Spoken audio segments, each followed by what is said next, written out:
जिस्म मां ज़हरीले मादनि खे ख़ारिज करण जे लाइ जिगर जो किरदारु अहम हूंदो आहे। इहो न रुॻो रत खे फिल्टर करण, हार्मोन्स ठाहिण, तवानाई गॾु करण जो कमु कंदो आहे, पर अहिड़ियूं शयूं ठाहिण जो बि कमु करे थो जेके मादे खे खाधो हज़म करण में मदद ॾींदियूं आहिनि। जेके ॻाल्हियूं असां करे आया आहियूं, इहे रुॻो जिगर जे कुझु कमनि जा तफ़सील आहिनि, जेतोणीक जिगर इन खां वधीक कमु बि कंदो आहे। इंसानी सिहत लाइ जिगर तमामु अहम हूंदो आहे ऐं उन में हल्की ख़राबी बि मोतमार साबित थी सघे थी। परेशानी जी ॻाल्हि इहा आहे त जिगर जी बीमारियुनि जूं अलामतूं उन वक़्तु ज़ाहिर थींदियूं आहिनि जंहिं वक़्तु घणी देरि थी चुकी हूंदी आहे। पर जेकॾहिं माण्हुनि खे कुझु अलामतुनि जी ख़बर हुजे जेके जिगर जी बीमारियुनि खां अॻु थींदियूं आहिनि, त अहिड़े मोतमार मर्ज़नि खां पाण खे बचाए सघिजे थो। अॼु असां हिते अव्हां खे अहिड़ी ई कुझु अलामतुनि बाबति ॿुधाईंदासीं जेके जिगर जी बीमारियुनि जी निशानदही कंदियूं आहिनि। ॿाहिरि निकितल पेट या पेरनि सां गॾु ॿाहुनि ऐं टंगुनि जी कमज़ोरी जिस्म में रतूबत जे अदम तवाज़ुन जो सबबु बणबियूं आहिनि, जेको जिगर जी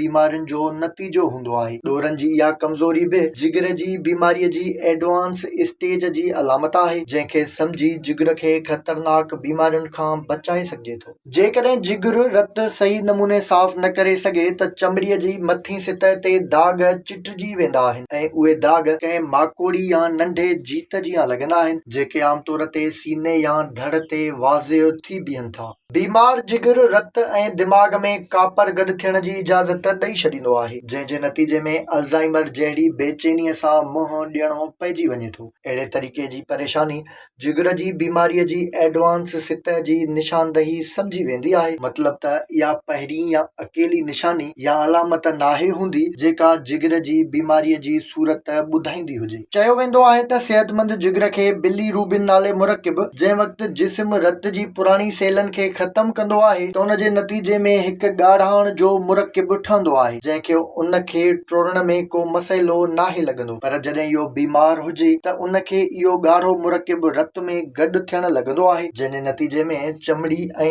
अखियुनि जो रंग बि ॻाढ़ो थियण लॻंदो आहे, जंहिंखे यरकान बि चयो वञे थो। गहरे रंग जो पेशाब बि इन जी हिकु अलामत आहे। संदनि में सूर, उल्टी, थकावट ऐं बुख ख़तम थी वञण सभु जो सभु जिगर जी बीमारीअ जूं अलामतूं आहिनि। ख़ासि करे ऑटो इम्यून ऐं हेपाटाइटिस जे इन क़िस्म में जिस्म जे बचाव वारो निज़ाम जिगर जे सेल्स ऐं टिश्यूज़ ते हमलो कंदो आहे। इहो मर्दनि जी भेट में औरतुनि में घणो थिए थो।